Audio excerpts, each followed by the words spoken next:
Hi, it's Eilon Mogilner, your wellness mentor.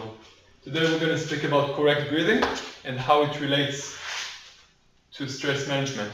So the first thing that I want to speak about is, actually I want to shatter the misconception of correct breathing. People say, yeah, it's deep breathing. And it's completely not the case. The case is which muscle you activate in order to introduce air inside. Let's say that all of us in the West use the wrong muscles when we don't have any physical demanding activity, like sitting in front of your computer. And we activate in a pathological way the accessories muscles, the breathing accessories muscles, respiration accessories muscles, which are connected between our head and shoulders, right?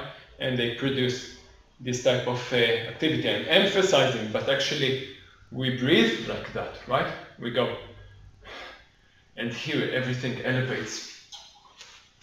And so these kind of muscles, the accessories muscle, are great when we need to run or do something which is physically demanding. But at the short term, if they all the time activate and they are not supposed to, they can make tension headache, they can make cervical spasm, and at the long term, when you're 70 years old, you lost your neck, right?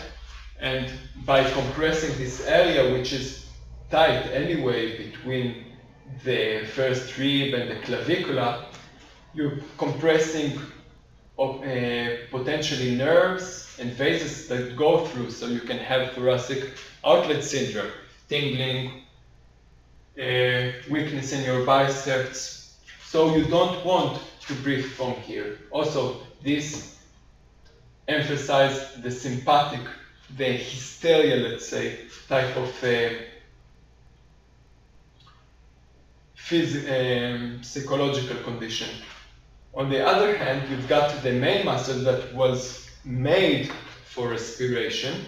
The thoracic diaphragm is a huge muscle, dome-like, that connects the lungs and can pull them downwards. So if here I'm imagining the dome of the thoracic diaphragm, it's being pulled downwards. It's being pulled downwards where? To the lumbar area, to L1, and compresses all the viscera and actually massages the viscera. Okay? It massages not only the viscera, but also from your brain. You've got an autonomous system, the vagus system, that, like a plant that just flows in the air, passes through the diaphragm, and it has a hole.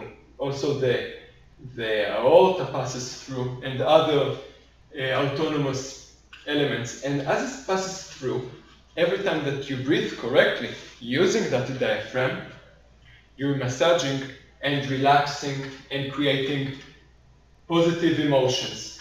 So activating the thoracic diaphragm, not even by a huge breath, but even a very moderate one that you're already taking, right? Because from the potential 6 liters of volume of air that you can introduce into the lungs, you actually, the science says, you introduce in quiet respiration 0.5 liters. I would say it's more like 0.2 to a level of suffocation, just from mere observation of people. So I hope you took from here that key point, that the correct muscle that you need to use is the thoracic diaphragm, that you don't need to introduce a lot of air to have correct breathing, and I hope that you will work on it, and after progressive months you will attain a habit that you had when you were a small child. Avoid the pathological things and gain a lot of the profits. That's Eilon Mogilner, signing off for now.